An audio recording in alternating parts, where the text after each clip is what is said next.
with voice actors stretching from Hollywood to the East Coast.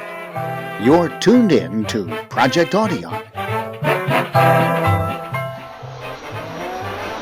Hi, I'm Larry Groby with the Generic Radio Workshop, and I'm here to admit to you today that I'm a collector. I can't pass an antique shop without wanting to go inside and see what cool things might be in there and what great stories they have. Like this, which is a program from when Jack Benny came to Dallas in 1954. Now, in 1954, Benny'd been an entertainer since the days of vaudeville. He'd had a top 10 radio show for 20 years. He was moving into television, and his career would have another 20 years to run until 1974, when he made his last public appearances, also in Dallas. Now let's talk about Benny's radio show. Well, it's on the short list for the best radio comedy series ever. Benny and his quirky cast and recurring gags are the forerunners of shows like Seinfeld.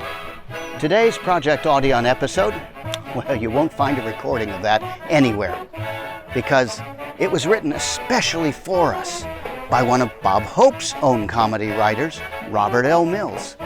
As a child, Robert Mills used to listen to the Jack Benny Show on Sunday nights, and his memories, plus his own comedy writing skills, have come together to craft a new Jack Benny episode that sounds just like one of those from 70 years ago.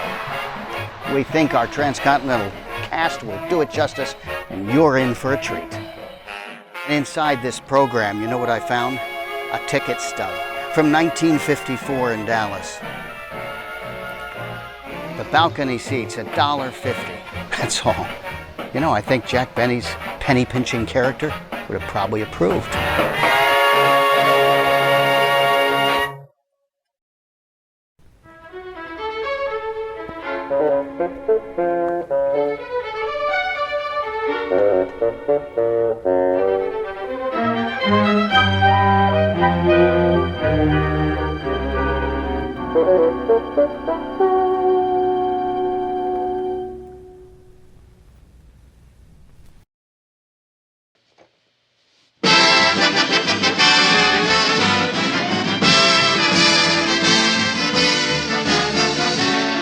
The Lucky Strike program starring Jack Benny with Mary Livingstone, Phil Harris, Rochester, Dennis Day, the Sportsman Quartet, and yours truly, Don Wilson.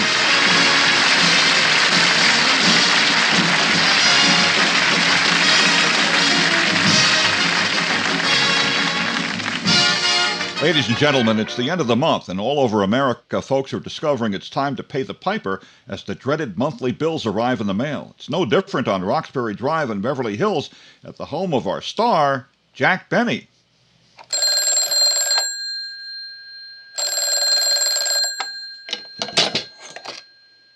Jack Benny's residence, star stage, screen, radio, and a horn blows at midnight. Hello, Professor LeBlanc. Mr. Bennett told me to tell you he put new strings in his violin and is using a higher quality rosin on his bow and is sorry about causing your nervous breakdown. 4 o'clock? Well, he'll be relieved and no doctors are letting you teach again. Goodbye. Say, who was that on the phone, Rochester? Professor LeBlanc. He's well enough for your lessons tomorrow. I'm glad he's back. How did he sound? Well, he's able to form full sentences again. Good. Look, will you help me go through these bills that just arrived in the mail? Okay, boss. Show us a big pile of them. Open that one on top. It's from the May Company. Past balance due, $10.50. Gee, I thought I paid that one last month. I bought Mary a hat she admired in the window. Wait, there's a note attached. Just because the recipient used to work here doesn't entitle you to a discount.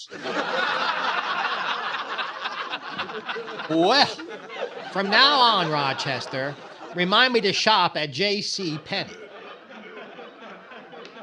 How much is the next one? $5. Looks like a surcharge on your telephone bill. $5? That's ridiculous. I signed up for their most inexpensive plan, The I Hate Alexander Graham Bell special. Yeah, the one where you had to share a party line with 20 strangers? What's wrong with that? Some of them listen in and sell bootleg copies of your jokes to Fred Allen. I think Hope may be buying a few too. Say, who's that next one from? The public library. You've been fined $1.35 for an overdue book. Which one? A Tale of Two Cities. Now that's highway robbery. I quit reading it after only one city. You're lucky it wasn't War and Peace.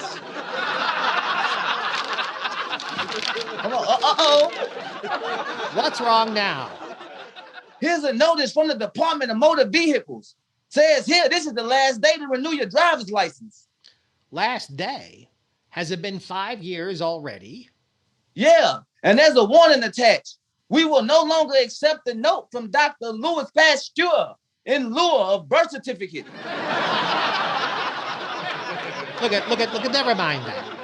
I'll bring along my birth certificate this time. While I get it out of the vault, why don't you take the Maxwell out for a test drive? It's been sitting in the garage for months. Good idea, Mr. Bennett. I'll swing back and pick you up. And Rochester, if you have any problems, take it to my mechanic, Jose. He's intimately acquainted with the Maxwell's unique idiosyncrasies. I know. The last time I drove to Maxwell, it dropped 3 idiosyncrasies in the middle of Beverly Boulevard. See you later.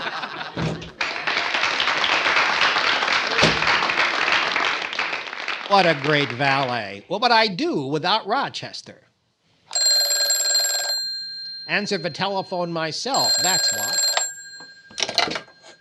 Hello, Jack Benny's residence, star of stage, screen, radio, and the... Oh, save your breath, Mr. Benny. It's me, Dennis.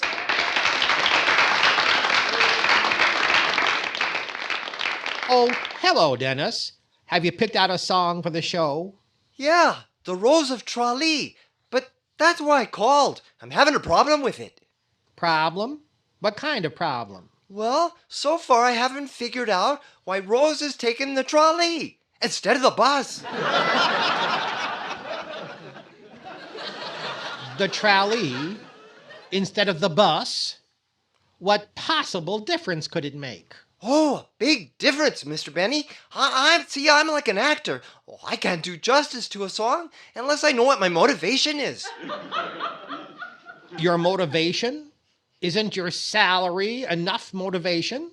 Oh, my mother says my salary barely qualifies as an incentive.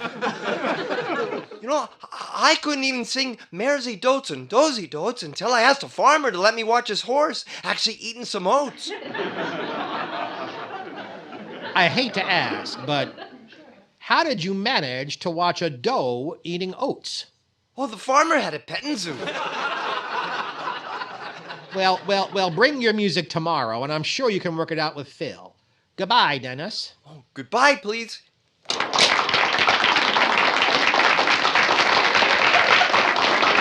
a crazy kid.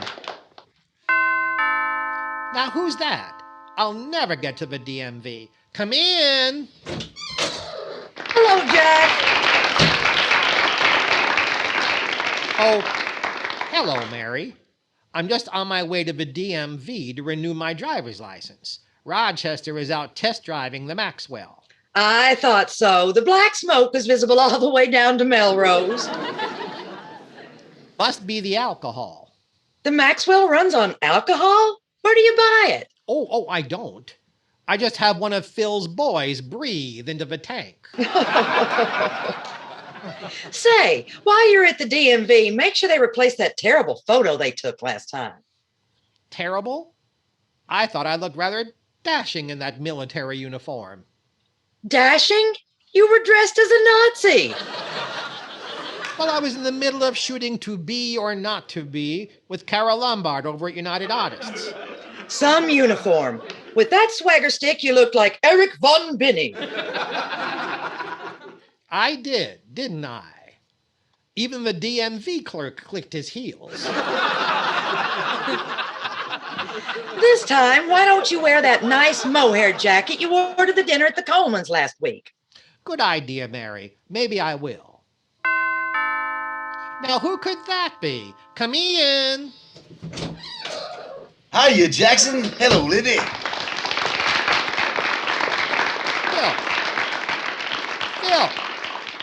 Phil, what are you doing here? Okay, I know it's a little early, but I'm here for the rehearsal. Phil, the rehearsal's tomorrow. Tomorrow? Well, no wonder the boys didn't call me this morning to bail them out. But that's too bad. I can't rehearse tomorrow. Can't rehearse? Why not? I'll be at my Alcoholics Unanimous meeting. Don't you mean Alcoholics Anonymous? No, it's unanimous. The whole band's on. In fact, some of them are already working on the 7-step program. Isn't it called the 12-step program? Yeah, but they're still trying to crawl up them steps just to get into the building. Well, it's about time you and the band stopped treating life like a 24-hour speakeasy. You're right, Jackson. It finally dawned on me. I just had to get rid of all those deadbeat relatives. Deadbeat relatives? Jim Beam, Johnny Walker, Jack Daniels, I.W. Harper. And Jose Cuervo when Cesar Romero is a guest. Good one, Libby. But don't worry, Jackson. I'll have Frankie Remley sit in for me. Frankie Remley? The last time he subbed for you, the boys ended up dunking the Sportsman's Quartet in my pool. Yeah, but you had the cleanest singers in radio. Oh, Harris, you did it again, you dimpled genie of jocularity. Okay, I'll let it slide this time, Dimples. But miss one more rehearsal, and you'll be replaced by Guy Lombardo. Yeah, you're a regular Georgia Peach, you are. So long, Jackson. Bye, Liddy.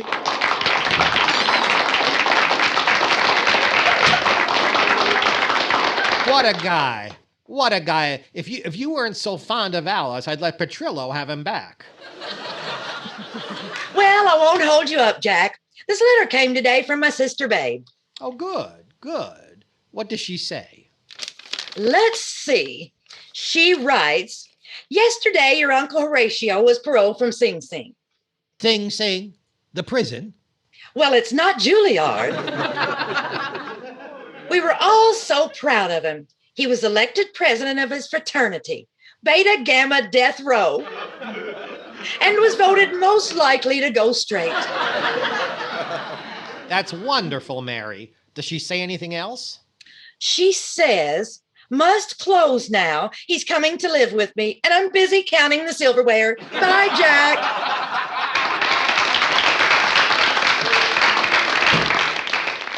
Mary and her crazy relatives. Glad she remembered that, Jack, but I think I left it at the Colemans. I'll have to stop by there after I pick up my birth certificate.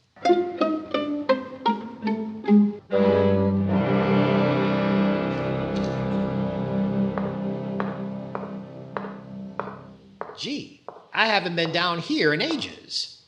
I forgot it's so dark and chilly. Bela Lugosi called it homey. I hope I remember the combination of my safe.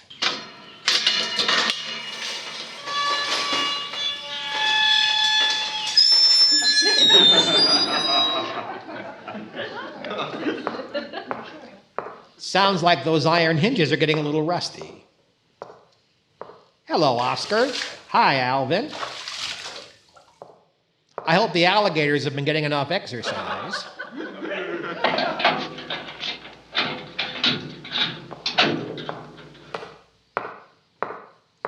Oh, who goes there, friend or foe? It's just me, Ed.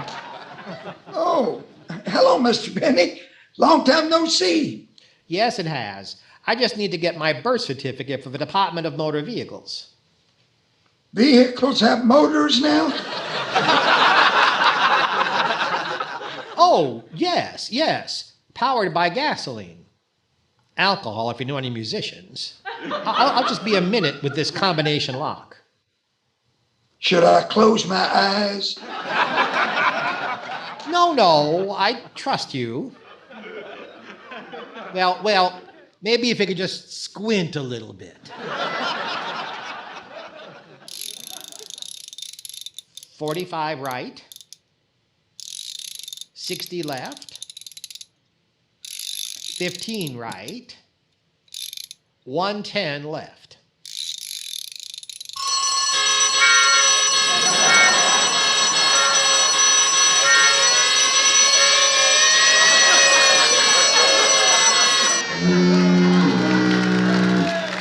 Well, the alarm still works. Switch that off.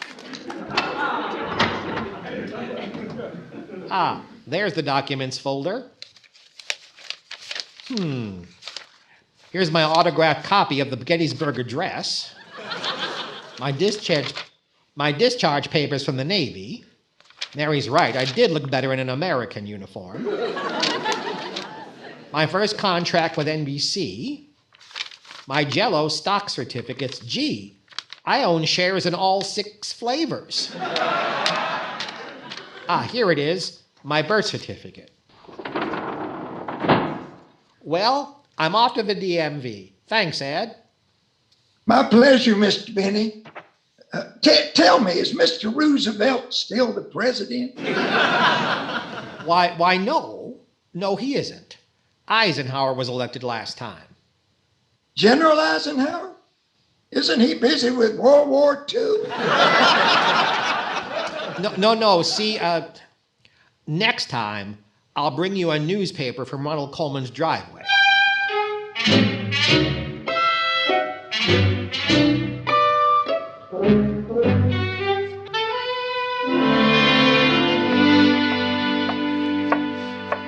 Gosh, what a beautiful day.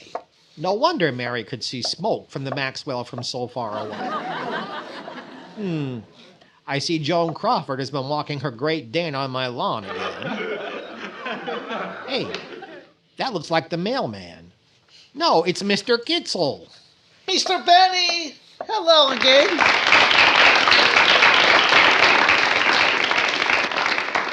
Mr. Kitzel, what are you doing here? Oh, I'm passing out campaign flyers for my cousin Abe Kitzel, who's running for city council in Inglewood. Inglewood? Why are you campaigning in Beverly Hills? Because Beverly Hills is so much safer. The crime in Inglewood, ho-ho! Here, have a flyer. Thanks. Vote for Kitzel. He'll put more spritzel in your Wiener Schnitzel. Spritzel? I came up with that one myself. But I never knew the Kitzels were interested in public service. Oh, yes, our history in politics goes way back. My Uncle Jaime was campaign manager for Wendell Willkie. Campaign manager? Wow. Oh, that's nothing. My great-grandfather Saul Kitzel was a speechwriter for Franklin Roosevelt. He wrote the famous quote, The only thing we have to fear is...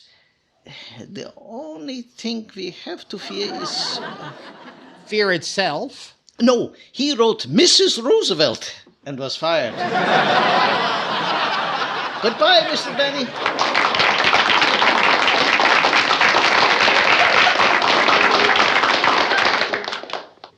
Golly, it was good to see Mr. Kitzel again. The Colemans have such a beautiful home. Not as nice as mine, but what a beautiful brass doorbell button.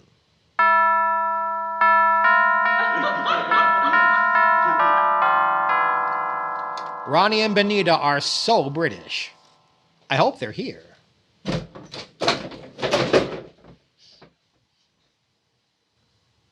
Oh, hello, Mr. Benny. Hello, Jarvis. Are the Colemans home? No, they're at the studio rehearsing their new show, The Halls of Ivy. New show? Gee, they never mentioned it. I wonder why they haven't asked me to appear as a guest. They discussed that, Mr. Benny, but decided since it's set on a college campus, you just wouldn't fit in. Really?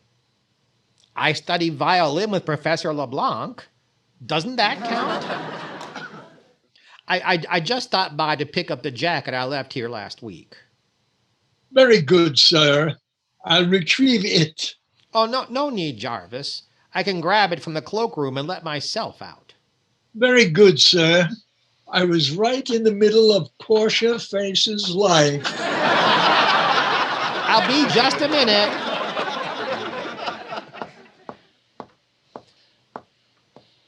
Gosh, the Colemans have such nice furniture. Not as nice as mine, but here's the closet. Wow, this looks like the wardrobe department at MGM. There's the jacket Ronnie wore in A Tale of Two Cities, and the one he wore in The Prisoner of Zenda. And here's the one from Lost Horizon. I wonder if it would fit me. Fits like a glove. Think I'll borrow this for the photo. I'm sure Ronnie wouldn't mind.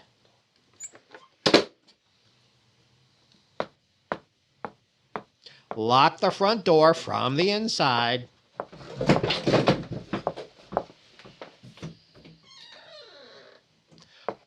Wow, this jacket looks even better in the sunlight. Think I'll cut through the Coleman's rose garden.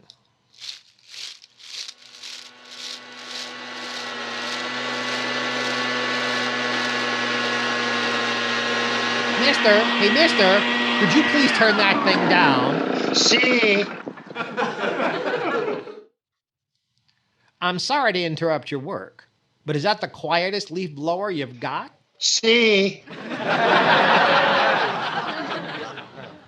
You're not the Coleman's regular gardener. Are you subbing for him? See? What's his name again? Sigh. Cy? See? I see. Is Cy taking a sick day? See? I'm almost afraid to ask this next question. What's the matter with him? Sty. Sty? See? Well, it's nice for you to fill in for him. What's your name? Stew. Stu? See? Well, Stu, I'll just be a minute. Then you can carry on. See?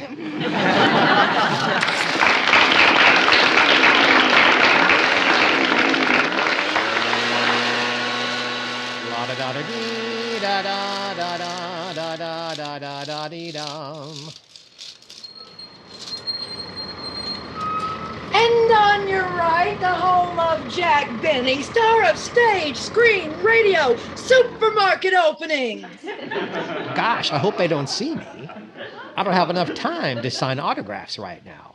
Maybe if I stand real still. Unfortunately, Mr. Benny's not at home. We just saw the smoke from his wax well down on Melrose Boulevard. But next door is the beautiful home of Ronald and Benita Coleman. And we're in luck. There's a new scarecrow in their rose garden. And he's wearing Mr. Coleman's jacket from Lost Horizon. Bet I'm the best dressed scarecrow in Beverly Hills. And after we finish our tour of stars' homes in Beverly Hills, we'll visit the homes of stars in Anaheim, Azusa, and Cucamonga. I just can't seem to get away from these crazy cities. Hey, there's a convertible in my driveway. It's Don Wilson. I'm over here, Don. What are you doing in Ronald Coleman's driveway? I mean, isn't that his jacket from Lost Horizon? It's a long story, Don. I just ran into Rochester over on Camden Drive trying to fix your broken-down Maxwell. Broken down? What's wrong with it? While he was under the hood, he mentioned something about a loose idiosyncrasy. Well, that's too bad. Look, he was supposed to drive me to the DMV today. Well, I can take it, Jack. I'm picking up next week's commercial copy at the ad agency right on the way. Hop in. Well, folks, we're really in luck today. There's Jack Benny's announcer, Don Wilson, and it looks like he's stealing that scarecrow from the Coleman's Rose Garden. What's that all about? I'll tell you about it along the way. See, after I got my birth certificate out of the vault, I went over to Ronald Coleman's house, and then I ran into a guy I thought was the Coleman's gardener, and then I... Uh-oh. What's the matter, Don? Flashing red light. Better pull over and let me do all the talking. I know how to handle authority figures. I handled God in the horn blows at midnight.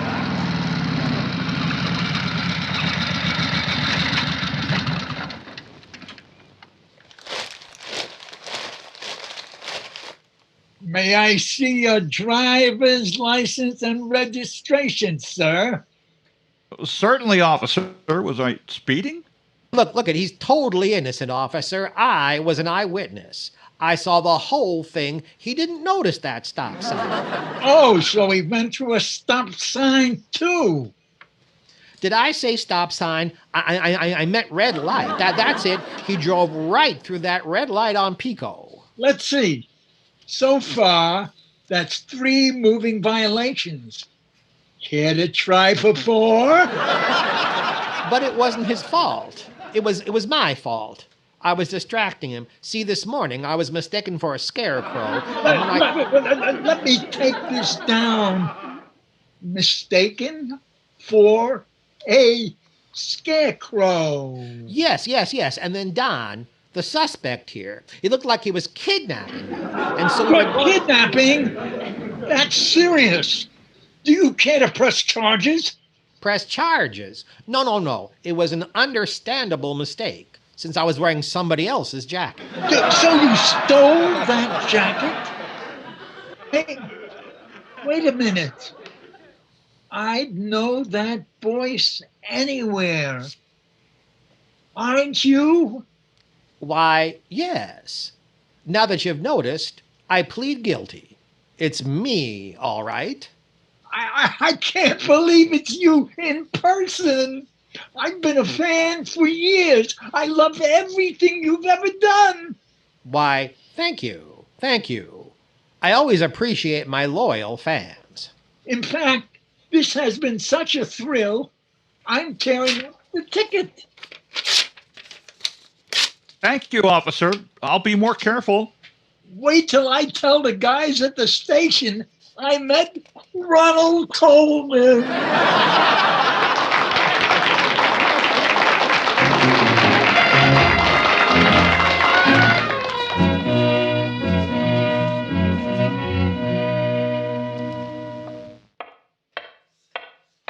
The city hall is so big. Let's see. Room 320, water department. Room 322, gas and electricity. Room 324, dog catcher. Nice picture of Lassie.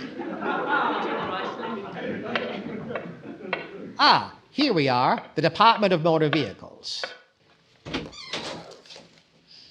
There's a free clerk. Oh, clerk, I'm here to renew my driver's license. Oh, aren't we all? It's not every day someone waltzes in here wearing Ronald Coleman's jacket from Lost Horizon. Just my luck, I get a film buff. Here's my current license. Oh, it expires today. Oh, we really are playing it close, aren't we? Look, maybe, but I'm here now. So would you just mind just renewing my license? Ooh, I see you're German. I was born in Waukegan, Illinois. See, I was filming To Be or Not to Be. Did you happen to see it? To see or not to see? I chose not to see. Everybody's a critic. Look, can you just get on with it, please? Well, how about I copy this information from your old license? Is that fast enough for you, Mr. Von Benny? Now cut that out. Enough with the wisecracks. Height, 5 feet, 10 inches. Weight, 175 pounds. Eyes, I can't quite make this out. Bluer than the feet of a Sicilian wine pusher. My, they are, aren't they? Let's see. Age, C note from Dr. Louis Pasteur. I know. Louis is not good enough for you. Here's my birth certificate. My, we may have to send this to our historical documents section for analysis. I can barely read. It says right there. 39. Oh, that's 1839.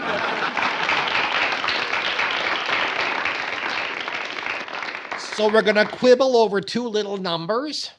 Oh, you're right. You know, you look so young in that jacket, I'm going to let it slide this time. Tell me, has your eyesight changed over the past 5 years? I don't think so. Can you read the chart hanging on the wall over there? Certainly. L, S, M, F. Hey, isn't that the Lucky Strike means fine tobacco slogan? Well, somebody has to pay for this show. My writers can be so clever sneaking in a commercial. Now, let's replace that lousy picture we took last time. Step behind the red line while I focus the camera. Okay, how's this? Turn your head a little to the left. No, a little to the right. What seems to be the problem? Oh, we can still see that cheap toupee. Look, just take the picture. Step back a little so we can see more of Ronald Coleman's jacket. Now, watch the birdie. How did I look? Like you found the lost horizon and lost it again. Well, everything seems to be in order. Take this driver's test over there to that table and bring it back to me when you're finished. Okay. Can I keep the pencil? Oh, sorry. You know, we've had that one for 3 years now, and we've grown very attached to it. Well, no harm in asking. There's a vacant seat, but it's getting close to lunchtime. Maybe I'll buy a candy bar from that vending machine first. Psst. Hey, bud. I'm sorry, are you speaking to me? Yeah. What are you doing? Well, I was about to buy a candy bar from this machine. What kind of candy bar? A Baby Ruth.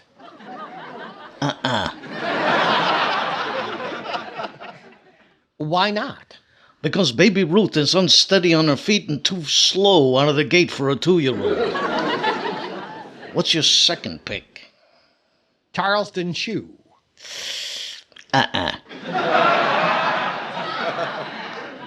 Why not? Because Charleston Chew is sticky on the backstretch and crumbles in the final turn.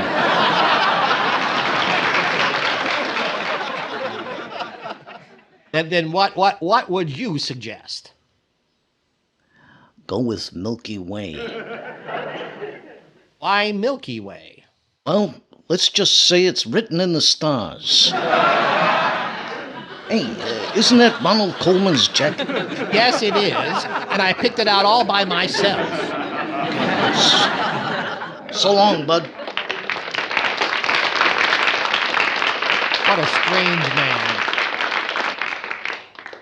I think I'll sit over here and complete my test.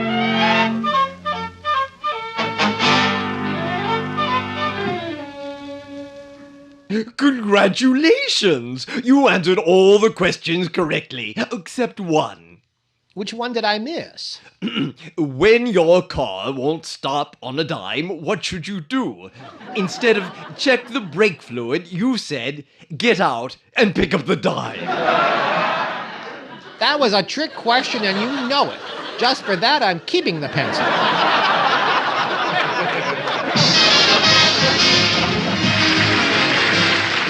We're a little late, folks. Good night. The Jack Benny program was created by Sam Herron, Milt Josephsberg, George Falter, John Tackaberry, Al Gordon, and Hal Goldman, and written by Robert L. Mills. Produced and transcribed by Hilliard March, and is heard by our armed forces overseas through the facilities of the Armed Forces Radio Network. This is NBC, the National Broadcasting Company.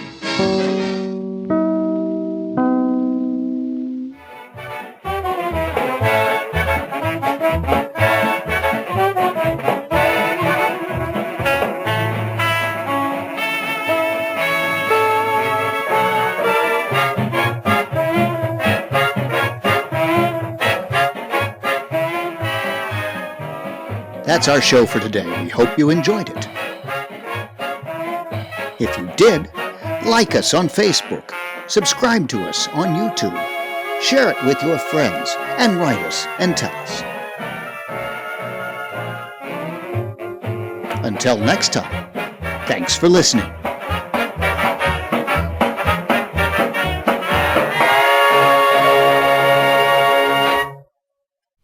Psst. Hey, Bud.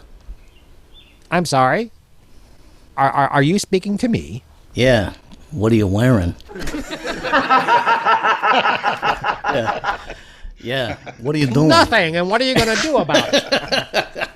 Yeah. What are you doing?